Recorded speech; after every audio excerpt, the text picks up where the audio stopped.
고속버스에서 내린 사람들이 가장 먼저 달려가는 곳은 어딜까요? WC, 워터 클로즈, 바로 화장실입니다.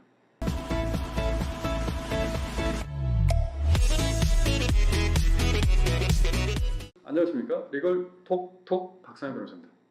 고속버스 한 3시간 넘게 타고 센트럴시티에 내리면 보통 화장실로 직행하지만 애용가들은 대로변에 있는 흡연실로 달려갑니다.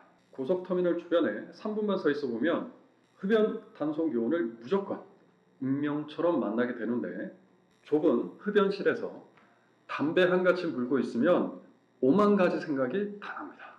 이렇게 해서라도 내가 담배를 펴야 되나? 내가 죄지었나? 나라 살림에 보탬이 되라고 꼬박꼬박 세금도 내고 있는데 이건 너무한 거 아니에요? 정부는 흡연자들을 반범죄자처럼 취급하다 보니 점점 마음 놓고 담배 필 곳이 사라지고 있습니다. 빙하가 녹아 살 곳이 없어지는 북극곰처럼 흡연자들의 숨통이 점점 쪼여져 오고 있는 상황입니다. 하지만 이때 혜성처럼 등장한 아이코스님과 그 형제들, 이른바 관련형 전자담배가 등장합니다. 등장 초기에 관련형 전자담배가 담배냐 아니냐, 세금을 어떻게 적용할 것이냐, 말들이 많았지만 웬걸 담배 사업자법에서 저발화성 담배까지 담배로 규정해버렸습니다. 그래도 영화처럼 멋지게 라이터로 불 붙이면서 맛은 없지만 건강에 덜 해롭다고 하고 주변에서도 냄새가 덜 난다고 하니 비싼 기계값은 하는 것 같습니다. 하지만 청소는 너무 귀찮군요. 그래서 기계를 또 사요. 점점 금연구역이 늘어나는데 금연구역에서 담배를 필 방법이 전혀 없는 것일까요? 엄청난 고민을 해봅니다. 담배사업자법에는 연초나 저발화성 담배만을 담배로 정의하고 있으니까 액상 담배는 발화 자체를 안 하니까, 그렇다면 액상 전자담배 물고서 고토 앞에서 타격감 빵빵 받으면서 드래곤 브레스를 내뿜으면서 담배를 쭉쭉 피고 싶은 마음, 흡연가들의 판타지죠. 하지만 애용가들의 신락 같은 바람에 대해서 존경하는 대법관님들께서 따끔하게 한마디 하셨습니다.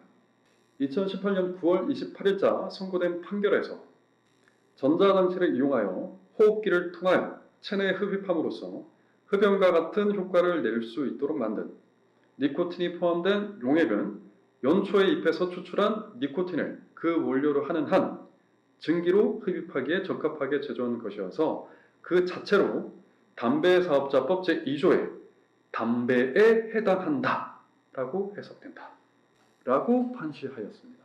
죄형 법정주의를 나지막히 외쳐보지만 무척이나 공허합니다. 제가 이 판결에 대해 토를 달지는 않겠지만 아무튼 액상 전자담배도 담배라고 규정해 주셨습니다.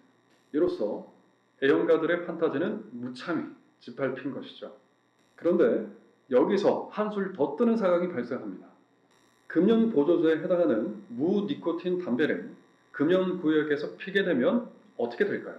보건복지부 2018년 금연구역 지정관리 업무지침 49쪽을 보게 되면 니코틴이 들어있지 않은 전자담배의 경우 담배 핀 사람이 니코틴이 없음을 소명해야 한다고 합니다.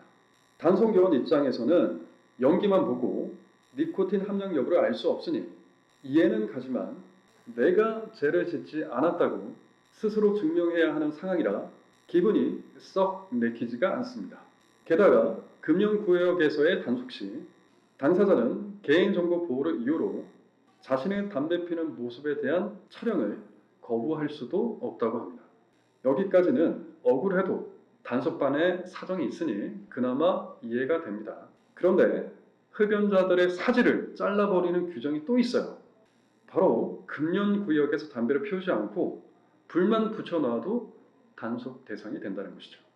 담배에 불만 붙였다면 연은 성립하지만 흡은 안 하는 것인데 뭔가 억울합니다. 간접 흡연 때문인가요?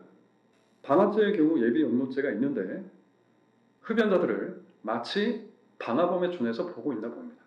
강간도 예비 음모가 없는데 담배를 이렇게 못 피게 할 거면 차라리 마약처럼 엄격하게 규제를 해서 국민이 애초에 접근하지 못하도록 해야 되는 거 아닙니까?